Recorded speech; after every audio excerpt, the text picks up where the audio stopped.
Hello all my dear students and friends. तो चलिए मैं आपको इंग्लिश ट्रांसलेशन में वॉवेल एंड कंसोनेंट बताऊंगा। वॉवेल से शुरू होता है और उसका उच्चारण भी वॉवेल होता है। कौन सा शब्द वॉवेल से शुरू होता है और उसका उच्चारण कंसोनेंट होता है। तो चलिए देखिए, AEIOU को वॉवेल कहा जाता है, स्वर। परंतु हम पाते हैं कि अनेक शब्द वॉवेल लेटर से प्रारंभ होते हैं, किंतु उनका उच्चारण कॉन्सोनेंट की तरह होता है। अतः उनके पहले ए का ही प्रयोग करेंगे, एन का नहीं। अर्थात वॉवेल लेटर और वॉवेल साउंड में अंतर होता है। हमें वॉवेल साउंड के पहले एन का प्रयोग करना चाहिए। अनेक शब्द AEIOU से शुरू हो सकता है, परंतु यह आवश्यक नहीं कि उनके उच्चारण स्वर ध्वनि से शुरू हो। अतः हमें ए या एन का प्रयोग करने के लिए शब्द के स्पेलिंग पर ध्यान न देकर उसके उच्चारण पर ध्यान देना चाहिए। तो बताया गया है ये पैराग्राफ में, इसका टोटली करके बात यही होता है कि कोई भी शब्द हम लिखते हैं उसमें जो है उसका उच्चारण देखते हैं कि उच्चारण वॉवेल से शुरू हुआ है या कंसोनेंट से। अगर उसका उच्चारण वॉवेल से शुरू हुआ है तो उसके पहले एन लगाएंगे। अगर उसका उच्चारण कंसोनेंट से शुरू हुआ है तो ए लगाएंगे। इसमें जो है शब्द के आती वाला लेटर मायने नहीं होता है, उसका जो है उच्चारण मायने होता है।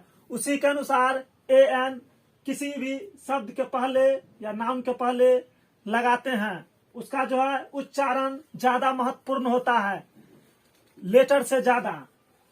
तो यही समझाना था। तो देखिए यहाँ एग जो है वॉवेल से शुरू हुआ है, स्वर से। और स्वर जो है हिंदी में अ आ ई हर्षऊ दुर्घऊ, अ आ हर्षई दीर्घई हर्षऊ दुर्घऊ, ए ऐ ओ औ अंग आ पूरा और ए ऐ पूरा, ये जो है हिंदी में स्वर हुआ, वॉवेल हुआ। और अंग्रेजी में AEIOU ये 5 ये जो है वॉवेल हुआ। अब हिंदी में देखिए व्यंजन क ख ग घ से लेकर के ज्ञ तक के, ये हिंदी में व्यंजन हुआ। इंग्लिश में जो है BCDFGH JKLMNPQRST VWXYZ, ये सब जो है सो कंसोनेंट होता है इंग्लिश में। तो ये सब हम बता दिए हैं। अब देखिए किसके पहले ए लगेगा और किसके पहले एन लगेगा, उसके उच्चारण ज्यादा मायने होता है। लेटर से, अक्षर से ज्यादा उच्चारण ज्यादा मायने होता है। तो जिस शब्द का शुरुआती उच्चारण वॉवेल से शुरू होगा उसके पहले एन लगेगा, और जिस शब्द के शुरुआती अक्षर का उच्चारण कंसोनेंट से शुरू होगा उसके पहले ए लगेगा। तो यहां देख लीजिए, एग जो है, एग का उच्चारण जो है वॉवेल स्वर से हुआ है, इसीलिए इसके पहले एन लग गया है। टेबल शब्द का उच्चारण जो है कंसोनेंट से हुआ है, इसीलिए इसके पहले ए लग गया। यूरोपियन शब्द भले ही वॉवेल अक्षर से शुरू हुआ हो, लेकिन यूरोपियन का उच्चारण जो है कंसोनेंट से होता है। क ख ग घ से लेकर के ज्ञ तक में यू,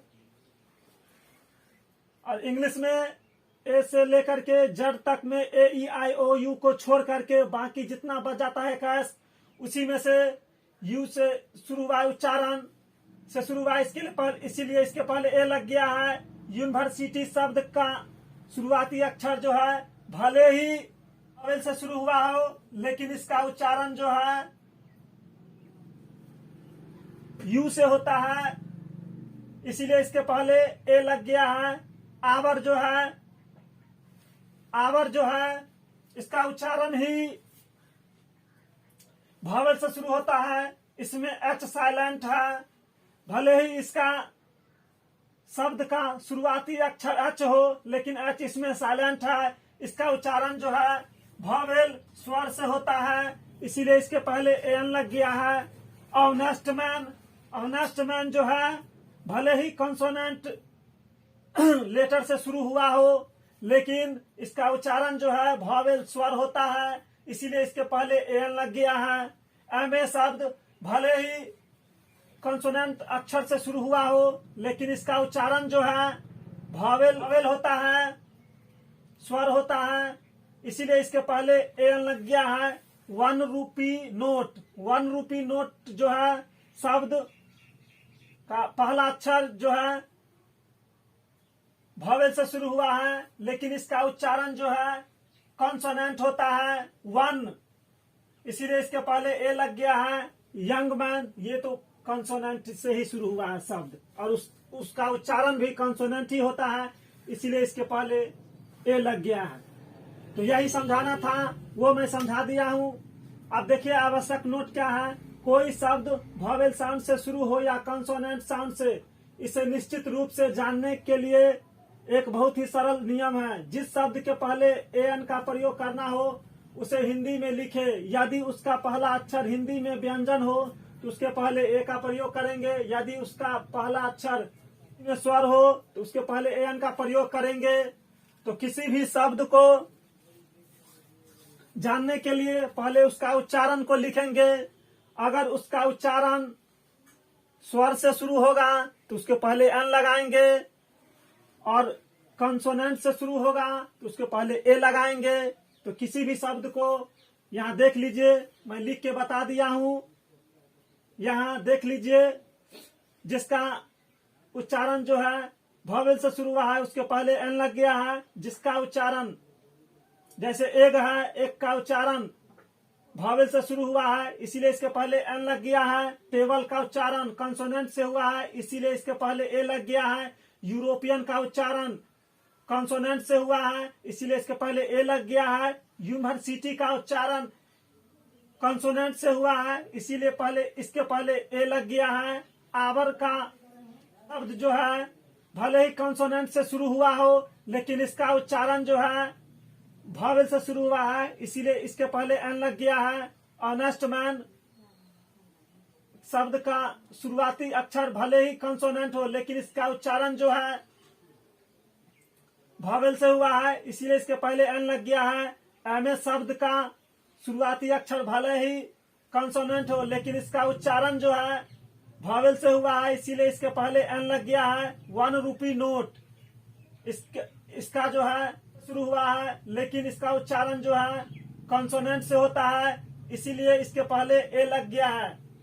यंग मैन, ये तो कंसोनेंट, इसका उच्चारण ही कंसोनेंट से हुआ है और लिखावट, इसीलिए इसके पहले ए लग गया है। तो इसमें जो है स्पेलिंग ज्यादा मायने नहीं होता है। शब्द जो है, शब्द के शुरुआती अक्षर ज्यादा मायने नहीं होता है किसी भी शब्द में, उसका जो है उच्चारण ज्यादा महत्वपूर्ण होता है।